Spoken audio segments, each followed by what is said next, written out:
안녕하세요. 축구 전문 기자 한준입니다. 2024-2025 시즌 프리미어리그 개막을 앞두고 영국 현지에서 다양한 특집 콘텐츠가 쏟아지고 있습니다. 스포츠 과학의 발달로 축구 선수들의 선수 생명과 전성기가 길어지고 있는 가운데 통계 매체 스코어카에서 흥미로운 기록을 발표했는데요. 손흥민 선수가 최고의 스피드를 자랑하는 무대 프리미어리그에서 30세 이상 선수들 중 최고 속도를 기록했다는 숨은 기록이 공개된 것입니다. 이와 더불어 세계적인 스포츠 웹진 디 애슬레틱은 현대 축구의 전술 발전 흐름을 짚으면서 프리미어리그 팀들의 빌드업 방식을 분석한 컬럼을 개막 특집 컨텐츠로 공개했는데요. 빠른 속도를 자랑하는 역습의 왕 손흥민 선수를 보유한 토트넘의 공격이 지나치게 빌드업에 치중한다는 점이 드러났습니다. 손흥민 선수의 대단한 속도 기록을 짚은 기사와 더불어 디 애슬레틱의 컬럼을 풀버전으로 해석하고 해설해드리겠습니다. 먼저 스코어카에서 공개한 프리미어리그에서 가장 빠른 30세 이상 선수에 대한 기사입니다.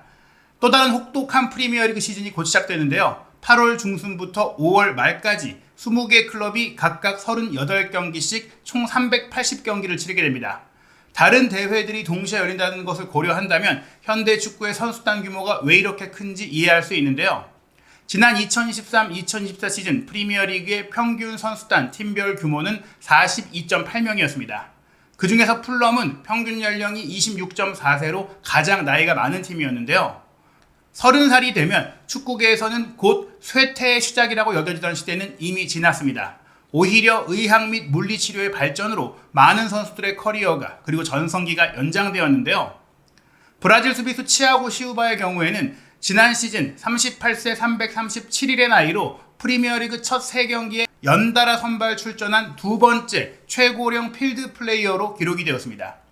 당당하게 활약한 수비수 시우바는 폭발적인 페이스, 속도보다는 지능적인 위치 선정으로 유명한 선수이긴 합니다.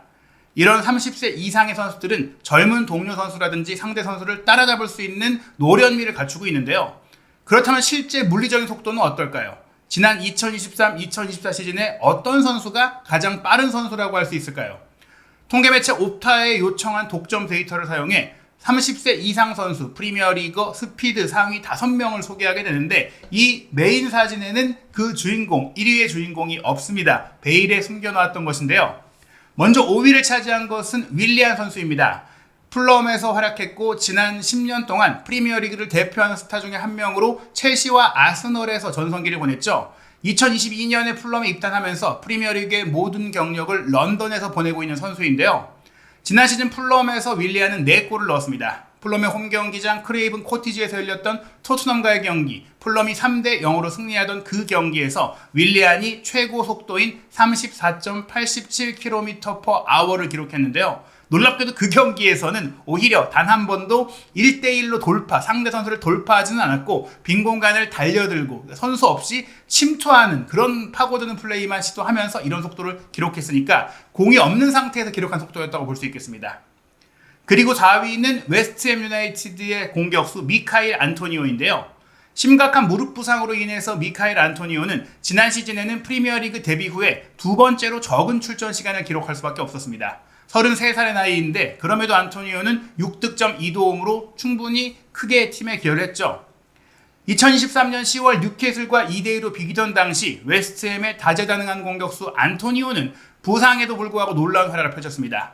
이후 웨스트햄의 4경기에 출전하기 전까지 75분을 뛰었고 노팅엄 포레스트와의 홈경기에 앞서 언급했던 부상으로 인해 긴 시간 동안 고생해야 했었죠. 어찌됐거나 30대 중반을 바라보는 나이에도 몸 상태에 문제가 없을 때는 여전했습니다. 그리고 또 다른 33살의 스피드 마스터 맨체스터 시티 수비수 카일 워커, 토트넘에서 손흥민 선수와 함께 뛰면서 절친 사이이기도 했던 카일 워커는 평가 절하가 시작되던 순간에 다시금 자신이 왜 프리미어리그 최고의 풀백이자 잉글랜드 대표 선수가 될 자격이 있는지를 상기시켜줬는데요.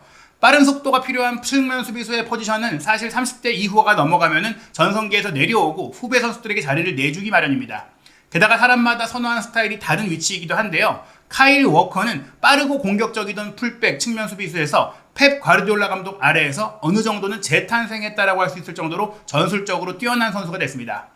더 이상 무시무시한 속도로 날아다니는 엄청난 속도로 돌파하는 라이트백이 아니라 상대팀의 약탈적인 굉장히 공격 능력이 좋은 왼쪽 윙어를 마크하고 그 선수에 대응해서 움직이는 측면 수비수, 풀백들이 윙어와 같이 뛰는 경우들이 많은데 이제는 나이가 조금 들었을 때 스피드를 유지하고 있기는 하지만 체력적으로는 분명히 전성기만 못하기 때문에 수비에 집중하는 풀백으로 바뀐 것인데요. 그럼에도 여전히 종종 공격의 높은 곳으로 전진하는 플레이도 잊지 않고 있습니다. 워커는 홈에서 치렀던 본머스와의 경기, 그 경기가 바로 자신의 최고 속도를 기록했던 경기인데 자신의 순발력이 여전하다는 것을 과시했고 그 오른쪽에서의 윙백 활약을 통해서 오히려 본인 쪽으로 수비를 몰아놓고 왼쪽 측면 공격수인 제레미 도쿠가 4골을 몰아치도록 이끌어내면서 6대1 대승에 기여했습니다. 그때 기록한 속도가 무려 시속 35.32km입니다. 그리고 2위는 넬송 세메두인데요. 울버햄튼 원더러스에서 황희찬 선수와 함께 뛰고 있는 선수로 오른쪽 측면 수비수로서 굉장히 빠른 속도로 사이드를 치고 올라오면서 오른쪽을 기반으로 뛸 때도 황희찬 선수가 안쪽으로 들어가서 스트라이커처럼 뛸 수 있도록 도와주는 선수죠. 라이트백 포지션에 대해서 말하자면 앞서 말씀드린 카일 워커 그리고 리버풀의 트렌트 알렉산더 아놀드와 더불어 프리미어리그에서는 넬송 세메두를 빼놓을 수 없는데요. 전성기에는 바르셀로나에서도 활약했던 선수입니다. 그는 종종 어려움을 겪고 있을 때 울버햄튼에서 좋은 활약을 펼친 선수였습니다. 여전히 포르투갈 대표로도 활약하고 있는 풀백 세메두는 이적설도 휩싸여 있는 상황인데요. 특히 프리미어리그 최고의 와이드 포워드에게 도전적인 상황에서 굉장히 좋은 수비를 펼치고 있고 또 그 공격수가 수비를 하도록 이끌어내는 놀라운 오버래핑 능력을 갖고 있는 선수라는 점에 있어서 울버햄튼은 세메두를 잃는 것을 감당할 수 없을 거다라고 지적하고 있습니다. 게리 오닐 울버햄튼 감독 체제에서 3-4-3 포메이션의 윙백으로 활약한 세메두는 지난해 크리스마스 이브에 첼시로 이적한 라힘 스털링과 흥미로운 스피드 대결을 펼친 바가 있습니다. 그 경기에서 울버햄튼은 2대1로 꺾은 바 있는데요. 당시 경기에서 세메두는 많은 관찰자들이 감탄할 만한 스피드를 선보였습니다. 그 속도는 시속 35.9km였는데요. 30세 이상의 선수라고 말씀드렸지만 딱 30세가 됐기 때문에 아직 그래도 전성기의 몸 상태를 유지하고 있는 선수이고 지난 시즌에 36경기에 출전하면서 체력적으로도 문제가 없는 모습을 보였습니다. 그리고 대망의 1위가 바로 손흥민 선수인데요. 해리 케인을 잃은 토트넘의 감독 엔지 포스테코글루는 큰 타격을 입었습니다. 비록 케인의 득점 기록을 온전히 다 대체한 것은 아니지만 새로 부임한 주장 손흥민 선수는 17득점 10도움을 리그에서만 기록하며 아주 좋은 활약을 펼쳤습니다. 독일 레버쿠젠에서 토트넘으로 이적해온 이후 프리미어리그 무대에서 손흥민 선수는 특히 토트넘의 역습 공격 기회에 놀라운 스피드로 수비수들에게 악몽 같은 존재로 성공했으며 지난 시즌에도 그 기세를 잃지 않았습니다. 올해 초에 있었던 노팅엄 포레스트와의 경기 3대1로 승리할 때는 수비수 미키 반더벤 선수의 골을 어시스트할 때 손흥민 선수가 지난 시즌 전체 경기에서 30세 이상의 프리미어리그 선수 중 가장 빠른 속도 바로 36.08km/h를 기록했는데요. 이제 생일이 지나서 32세가 된 손흥민 선수 유일하게 30세 이상 선수로는 시속 36km가 넘는 순간 속도를 기록하면서 여전히 전성기의 몸 상태와 자기관리, 정말 엄청난 운동 능력을 보이고 있다는 것을 입증한 것이죠. 이런 속도는 손흥민 선수가 노련미, 축구 지능, 그리고 축구 이해력과 리더십까지 모두 갖추어 가면서도 최고의 활약을, 더 좋은 활약을 과거보다, 어릴 때보다 더 보일 수 있다는 근거와 힘이 되고 있는데요. 이런 속도를 가지고 있는 손흥민 선수가 사실 토트넘에서 포스테코글 감독이 부임한 이후에는 본인의 능력을 모두 본인의 강점을 최대로 보이지 못하고 있다는 지적도 나오고 있습니다. 그 이유는 바로 포스테코글 감독이 공격을 풀어가는 빌드업에 집착하는 방식 때문인데요. 디 애슬레틱은 프리미어리그 팀들이 공격을 만드는 방법, 빌드업과 라인 브레이킹, 그리고 카운터 프레싱에 대해서 분석했습니다. 어떤 팀들이 어떻게 각각의 스타일을 구현하고 있는지에 대해 총정리했고 지난 시즌 보여줬던 스타일이 새로운 시즌에는 어떻게 바뀌어가거나 혹은 유지될지에 대해 분석한 기사입니다. 이 기사 전체 내용 굉장히 현대 축구의 발전 흐름과 지금 프리미어리그의 상태를 짚을 수 있기 때문에 매우 수준이 높은 컬럼이거든요. 함께 읽어보시겠습니다. 2024-2025 시즌 프리미어리그 개막이 며칠 앞으로 다가왔습니다. 지난주 토요일에 열린 맨체스터 시티와 맨체스터 유나이티드의 커뮤니티 실드 경기는 본 경기의 전초전을 제공했지만 새로운 시즌을 앞두고 나타날 수 있는 몇 가지 주요 전술적 질문을 통해 흥미를 더할 시간이 아직 남아 있습니다. 그 길을 안내하기 위해 디 애슬레틱은 지난 시즌의 몇 가지 통계적 트렌드와 더불어 비디오 중계 영상을 통해 이벤트 및 추적 데이터를 결합해 팀과 선수 수준에서 새로운 맥락적 지표를 제공하는 분석회사 푸토비전의 데이터를 활용해 흥미로운 새로운 분석 도구를 선별했습니다. 그럼 자세히 살펴보겠습니다. 팬들 사이에 팀의 빌드업에 대한 인식이 높아지고 있습니다. 과거에는 센터백이 자신의 수비 지역에서 공을 받게 되면 걷어내라는 독려를 받았다면 축구의 발전으로 인해 이 플레이 단계가 감독의 전술 원칙에서 가장 중요한 요소 중 하나로 여겨지고 있습니다. 그렇다면 이 빌드업이라는 것을 어떻게 정의할 수 있을까요? 푸토비전의 정의에 따르면 빌드업은 가장 깊은 미드필더, 가장 아래쪽에 위치한 미드필더 앞에서 공을 소유한 상태에서 시작해 경기장 첫 3분의 2 지점, 어태킹 서드를 제외한 지점에서 8초 이상 지속되는 소유 시퀀스를 의미한다고 합니다. 거의 모든 경기 단계에서 우위를 점하고 있는 맨체스터 시티가 지난 시즌의 평균 90분당 54.8회로 가장 많이 빌드업을 시도한 것은 그리 놀라운 일이 아닐 겁니다. 더 흥미로운 것은 빌드업 단계에서 소요된 시간을 모든 공격 단계, 즉 팀이 소유권을 가지고 있는 모든 단계에서 차지한 비중으로 살펴보는 것인데요. 맨체스터 시티가 여전히 상위권을 유지하고는 있지만 로베르토 데체르비 감독 체제였던 브라이튼이 펩 과르디올라 감독의 맨시티를 자치고 빌드업 단계에서 가장 많은 시간을 할애한 팀으로 선정됐습니다. 데체르비 감독은 공격할 공간이 있을 때만 공격 선수를 풀어주는 방식으로 인내심을 갖고 상대를 유인한 이후 경기장 중앙을 돌파하는 패스를 시도해 많은 찬사를 받기도 했습니다. 이러한 전술은 이탈리아 팀들을 상대로는 효과적인 방법이었지만 잉글랜드의 다른 팀들은 결국 브라이튼 스타일에 현명해지면서 미끼를 물지 않고 중하위 지역의 블록을 자리 잡고 간격을 최소화하는 방법으로 브라이튼의 활약을 제어하는 데 성공했죠. 결국 11위라는 성적으로 인해 데체르비 감독도 떠나게 됐고 브라이튼은 이번 시즌에 독일 출신의 젊은 감독 파비안 휘르첼로와 함께 다시 한번 진화를 시도하고 있습니다. 과연 브라이튼이 감독 교체에도 비슷한 빌드업 스타일을 구사하게 될까요? 31세의 휘르첼로 감독은 3-4-3을 베이스로 데체르비 감독과는 다른 형태의 경기를 하지만 후방에서의 순환을 제어하는 데 있어서는 데체르비 감독과 비슷한 원칙을 공유하고 있는 빌드업주의자입니다.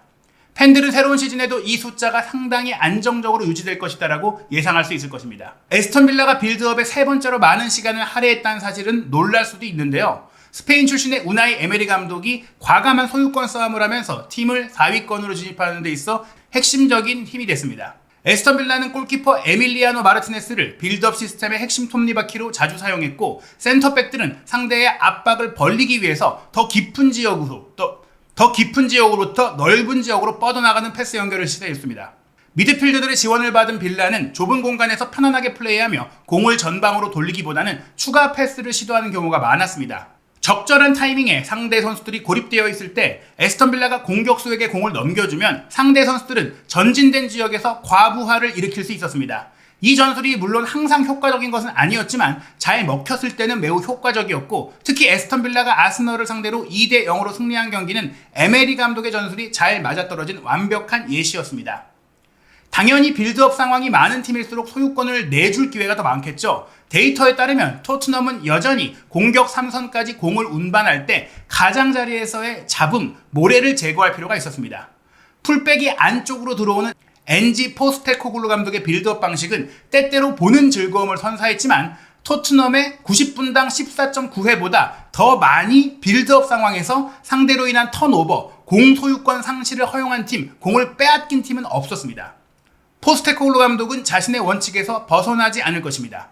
또 한 번의 프리시즌을 보낸 호주 출신 포스테코글루 감독의 메시지는 플랜 B를 고려하는 것보다는 플랜 A를 더 잘 수행하라는 것인데요. 이것은 독단적인 접근 방식일까요? 아마도 그럴 수 있을 것입니다. 그리고 이것이 순진한 접근 방식일까요? 그것은 시간이 그리고 올 시즌의 결과가 말해줄 것입니다. 여전히 포스테코글루 감독의 고집은 여전하다는 것인데요. 지난 시즌 토트넘은 수비 3선 지역에서 빌드업을 하다가 공을 빼앗긴 후 7골이나 실점을 했습니다. 토트넘보다 더 많이 수비 3선에서의 공을 빼앗겨 실점을 허용한 팀은 5개 팀밖에 불과하고 그중 4개 팀은 하위권에 머물렀습니다. 개선의 여지가 있을까요? 물론 토트넘은 지난해보다는 개선된 모습을 보일 거라고 생각할 수 있습니다. 한편 지난 시즌 토트넘의 북런던 지역 라이벌인 아스널은 후방에서 빌드업할 때 상대의 턴오버, 상대에게 공을 빼앗긴 횟수가 가장 적었던 팀 중 하나였다는 점이 흥미롭습니다. 아스널은 최전방에서의 질식과 같은 압박을 앞세워 90분당 0.68 실점으로 유럽 상위 5개 리그 중 가장 좋은 수비력을 보이며 가장 탄탄한 수비를 갖춘 팀으로 평가받았습니다. 이 수치는 미켈 아르테타 아스널 감독의 소유권 전술이 상대의 득점을 막는 데도 매우 효과적이었다는 것을 보여줍니다. 시즌 중반에 두바이로 전지훈련도 다녀왔던 아스널은 2024년 들어서는 단 9골밖에 실점하지 않았는데요. 이것은 유럽 내 그리고 프리미어리그 내 어느 팀보다도 적은 실점이었습니다. 이탈리아 대표 센터백 리카르도 칼라피오레의 영입과 네덜란드 수비수 유리엔 팀버의 부상 복귀로 아스널의 안정된 수비 라인은 약간의 수술이 있을 수도 있겠지만 아르테타 감독의 아스널은 2-3-5로 대표되는 빌드업 구조와 더불어 강력한 휴식 수비로 상대의 역습까지 통제하면서 3선을 통해 공을 소유할 때 많은 것을 포기하지 않는 완벽한 모습을 보여주는 팀입니다. 아스널의 인 포제션 스타일, 공소유 축구는 강팀의 볼 전개를 살펴볼 때도 흥미롭습니다. 특히 풋토비전의 지표를 사용해 빌드업 단계에서 팀이 상대 라인을 돌파하는 방법을 보여줄 수 있습니다. 현대축구에서는 경기장 중앙으로 공을 운반하는 것이 일반화되어 있는데요. 풀백이 중앙 위치로 안쪽으로 드리프트에 들어오면서 패스 각도를 넓히고 상대의 압박을 풀어내는 모습을 자주 볼 수 있는 것도 바로 이것 때문입니다. 프리미어리그 각 팀의 라인 브레이킹 패스 점유율을 상대 수비진을 돌거나 넘기거나 혹은 통과하는 빈도로 분석한다면 몇 가지 흥미로운 패턴이 나타납니다. 아스널의 상대 블록 주변 라인 브레이킹 패스 점유율은 44%로 다른 팀들보다 높았는데요. 이는 지난 시즌 국내 및 유럽 대회에서 콤팩트한 미드 블록 상대를 무너뜨리는데 어려움을 겪은 것들을 고려한다면 흥미로운 결과입니다. 그리고 아스널 다음으로 높았던 것이 42%의 토트넘이라는 점에서 토트넘이 빌드업을 많이 강조하지만 라인 브레이킹 패스, 수비 뒷공간으로 라인을 깨트리는 패스를 자주 시도했고 그런 점들은 어떻게 보면 빌드업 시도로 인해 손흥민 선수가 내려와야 되는 상황도 있었지만 또한 치고 들어가면서 공을 이어갈 수 있는 기회가 아예 없는 것은 아니라는 것을 알 수 있죠. 아스널은 이적 시장에서 영입한 데클란 라이스가 6번 포지션으로 시즌을 시작했지만 아스널의 빌드업 구조는 겨울 이적 시장에 영입한 조르지뉴가 합류할 때까지는 자유롭지 못했습니다. 이탈리아 대표인 조르지뉴의 패스가 더 빠른 템포로 상대 라인을 뚫어내는 경우가 많아졌고요. 물론 라이스와 맨시티의 수비형 미드필더인 로드리에 대한 비교는 계속되겠지만 수치상으로는 맨시티가 빌드업에서 상대 수비 3선에서 진을 치고 끊임없이 나사를 돌려가며 라인을 뚫을 확률이 52%로 더 높았다는 것을 알 수 있습니다. 즉 조르지뉴가 오고 나서 라이스의 능력도 더 만개했지만 로드리가 존재하는 맨시티의 후방 패스와 후방 라인 브레이킹 패스가 더 좋았다는 것이죠. 그 밖에 전혀 정반대의 축구를 하는 팀도 있는데요. 에버튼과 본머스의 스타일은 상대의 압박을 뚫어내면서 공을 전방 지역으로 가져가는 방식이 달라 눈에 띄는 팀입니다. 특히 안도니 이라올라 감독의 본머스는 훈련되지 않은 이들의 눈에는 그저 볼을 길게 끌어올려 퍼센트 축구, 롱볼 축구, 뻥 축구를 하는 것처럼도 보일 수 있겠지만 빌드업에서 상대를 넘어가는 라인 돌파 패스의 17%는 다른 어떤 팀보다 많은 비율이라고 할 수 있겠습니다. 이것은 공격적으로 전진하여 상대를 압박하고 또한 스페인 출신의 이라올라 감독이 새로운 선수단에 훈련시킨 공격적인 높은 프레싱을 도입하기 위한 의도적인 접근법이라는 점에서 다른 롱볼 축구와는 다른 것입니다. 두 번째 정규 시즌을 맞이하는 이라올라 감독의 본머스는 2023-2024 시즌 첫 12경기에서 2승밖에 거두지 못했던 것보다는 더 좋은 출발, 더 빠른 출발을 할 것으로 예상됩니다. 에버튼의 빌드업은 본머스와 크게 다르지 않은데요. 라인 브레이킹 패스가 15% 상대 라인을 넘어갈 수 있었죠. 션 다이치 감독은 팀이 공을 전진시키고 상대의 전진까지 유도하면서 세컨드 볼을 따내도록 독려하기 때문에 오픈 플레이에서 40야드 이상의 패스 비율, 즉 롱패스 비율이 52%나 기록된 조던 픽포드 골키퍼가 중요합니다. 이 픽포드보다 더 많이 40야드 이상의 롱패스를 연결한 골키퍼가 없었던 겁니다. 지난 시즌 에버튼의 90분당 62.8회의 롱볼 연결 기록은 50.7회를 훨씬 상회하는 수치입니다. 즉 에버튼이 지난 시즌에 가장 프리미어리그에서 롱볼 축구를 많이 한 팀이라는 건데요. 공을 상대 지역으로 올리는 방법에는 옳고 그름이 있는 것이 아니라 서로 다를 뿐이며 이제 우리는 그것을 측정할 수 있는 방법이 생겼을 뿐입니다. 마지막으로 각 팀의 공수 전환 시의 접근 방식을 살펴보겠습니다. 이 단계는 현대 축구에서 가장 중요한 단계 중 하나가 되었는데요. 각 팀이 소유권을 잃거나 되찾는 순간에 어떻게 반응하는지를 보여줍니다. 위리겐 클롭 감독은 리버풀의 마지막 시즌을 리버풀 2.0이라고 불렀는데요. 리버풀은 클롭 감독 체제에서 미묘한 진화를 거친 후 리부팅을 통해 고강도의 역습을 구사하는 최고의 개겐 프레싱 팀으로 다시 태어났습니다.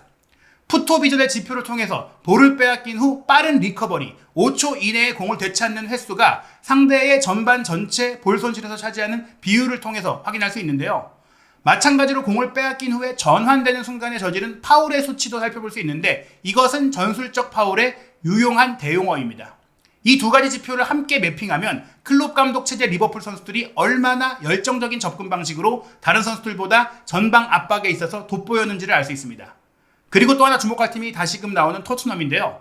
포스테코글루 감독의 토트넘은 안토니오 콘테 그리고 주제 무리뉴 감독 시절에 소극적이었던 스타일에서 프리미어리그에서 가장 강렬한 전방 압박을 가하는 팀 중 하나로 변모했습니다. 높은 카운터 프레스와 잦은 전술적인 파울은 물론이고 8.8회의 수비 동작당 패스, PPDA, 상대가 8.8회의 패스를 연결하면 공을 빼앗아내는 이 기록을 통해서 토트넘이 상대로 하여금 가장 공을 적게 패스했을 때 잘라내는 강렬한 프레싱을 펼쳤다는 것이 드러났습니다. 이번 프리시즌에 그 이상의 능력까지 심어준다면 다가오는 새로운 시즌에는 이 수치, 전방 압박 성공 수치가 더 높아질 것이다라고 기대할 수 있습니다. 포스테쿨러 감독은 최근 디에슬레티코와의 인터뷰에서 우리의 경기 방식은 매우 까다롭다라고 했는데요. 그래서 선수들을 얼마나 밀어붙여야 하는지, 그리고 밀어붙일 필요가 없다고 느낄수록 선수들이 실제로 그것을 받아들이고 있다는 걸 알 수 있다. 더 이상 요구하지 않고 알아서 자동적으로 하게 만드는 게 중요하다라고 이야기한 것입니다. 공격 전환 상황에서 리버풀의 접근 방식은 소유권 밖에서의 작업만큼이나 강렬했는데요. 푸토 비전의 지표에 따르면 90분당 리버풀의 11.2회보다 더 많이 역습을 시도한 팀은 없었으며 역습 중에 수비라인 뒤쪽으로 더 많이 뛰어들어간 팀도 없었습니다. 리버풀 패스의 75%는 전환 단계에서 전진으로만 이루어졌고 클롭 감독의 리버풀 선수들은 수비에서 공격으로 전환할 때마다 분당 4.5회의 고속 질주를 활발하게 펼쳤습니다. 리버풀은 공을 되찾았을 때 늘 한 방향으로 앞으로만 전진했는데요. 이번 시즌에 부임한 아르네 슬롯 감독은 리버풀의 열정을 완전히 억제하지는 못할 것으로 보입니다. 하지만 네덜란드 출신인 슬롯 감독은 빌드업 단계에서 탄탄한 기본기를 바탕으로 더 큰 통제력, 즉 안정된 빌드업을 시도할 것으로 예상되기 때문에 이제 팬들은 과거 리버풀의 열광적이던 스타일이 줄어들 거라고 생각할 수 있겠습니다. 리버풀이 슬롯 감독과 함께 보낸 프리시즌 기간 동안 미드필더 커티스 존스는 우리는 상대팀을 무너뜨려야 하고 공을 내주면 압박을 가할 수 있다고 말했습니다. 과거에는 공을 되찾기 위해 서두르면서 위아래로 너무 직접적으로 많이 움직였는데 이제 우리는 모든 공을 소유하고 상대팀을 완전히 죽이는 축구를 하게 됐다는 것이죠. 맨체스터 유나이티드는 지난 시즌에 가장 역습적인 팀 중 하나로 꼽혔는데요. 이것은 또 다른 네덜란드 출신 감독 에릭 테나 감독이 원했던 이상이 아니라 필요에 의해 탄생한 것으로 보입니다. 테나 감독이 직접 2023년 11월에 이렇게 설명을 했는데요. 저는 소유에 기반한 제 철학을 가지고 이곳에 왔지만 맨체스터 유나이티드의 DNA와 선수들 그리고 그들의 캐릭터와 결합하고 싶었습니다. 지난 시즌에 우리는 그것이 무엇인지 확인했습니다. 아주 좋은 축구를 했죠. 이번 시즌에도 철학은 다르지 않을 것이지만 직선적인 축구를 더 강조하고 싶을 뿐입니다. 다양한 블록에서 압박을 가한 다음 직접적인 공격에 나서고 싶습니다. 즉 선수의 성향에 맞춰서 본인의 철학을 포기했다는 것입니다. 이것은 테나 감독과 포스테쿨러 감독의 차이인데요. 본인의 철학을 포기하고 실리적인 선택을 내린 테나 감독 그리고 본인의 철학을 고집하고 있는 포스테쿨러 감독이 올 시즌에 어떤 결과를 낼지 주목해야 될 것 같습니다. 통제력이 항상 중요한 의제는 아니었지만 이 수치는 지난 시즌 맨유가 속도와 목적을 가지고 경기를 펼쳤다는 견해를 뒷받침합니다. 이와는 대조적으로 맨시티의 라이벌 팀들은 소유권을 되찾아올 때 포지션 구조를 재설정할 가능성이 훨씬 높았으며 과르디올라 감독의 맨시티는 공격 전환 시 전진 패스 비율이 가장 낮았습니다. 즉 지공을 했다는 얘기죠. 빌드업 방식과 마찬가지로 맨시티와 브라이튼 모두 위험한 역습으로 가득 찬 경기, 시고받는 경기가 되기보다는 상대의 탄탄한 수비진을 인내심을 갖고 공을 소유하고 무너뜨리는 걸 선호하면서 본인들이 얼마나 더 인내심을 많이 가지고 있는지를 보여줬습니다. 이것은 경기 중의 이벤트와 추적 데이터를 결합할 때 발견할 수 있는 데이터 기반의 내러티브 중 일부에 불과합니다. 경기장 전반에서 더 많은 행동을 탐색할 수 있는 더 예리한 렌즈를 통해 이러한 새로운 컨텍스트 매트릭은 가장 매력적인 스토리를 축구 경기 프리미어리그에서 발견할 수 있고 또 2024-2025 시즌에 나타날 주요 전술적 트렌드를 식별할 수 있을 것입니다. 과연 새로운 시즌의 토트넘은 손흥민 선수의 속도, 여전히 건재한 스피드를 활용해서 새로운 패턴의 공격을 가미하고 지난 시즌에 조금은 단조로웠던 모습에서 탈피해 우승컵을 들고 챔피언스리그 진출권을 회복할 수 있을까요? 오는 주말 프리미어리그 2024-2025 시즌이 개막합니다. 8월 17일 토요일 새벽 4시 맨유 대 풀럼을 시작으로 8월 17일 토요일 밤 8시 30분 슬롯 감독의 공식 데뷔전 입스위치 대 리버풀, 황희찬 선수의 첫 경기인 밤 11시 아스널 대 울버햄튼, 김지수 선수의 프리미어리그 데뷔가 기대되는 8월 18일 일요일 밤 10시 브렌트포드 대 크리스탈 팰리스, 개막 라운드 최고 빅매치인 8월 19일 월요일 0시 30분 첼시 대 맨시티, 그리고 8월 20일 화요일 새벽 4시 토트넘의 개막전인 레스터시티와의 원정 경기까지 펼쳐집니다. 구독, 좋아요, 알림 설정은 한준TV가 양질의 콘텐츠를 제작하는 데 큰 힘이 됩니다. 한준TV 멤버십 가입도 독점적인 콘텐츠를 제작하는 데 큰 힘이 됩니다. 2024-2025 시즌 유럽 축구를 즐기는데 도움이 되는 영상 제작에 최선을 다하겠습니다.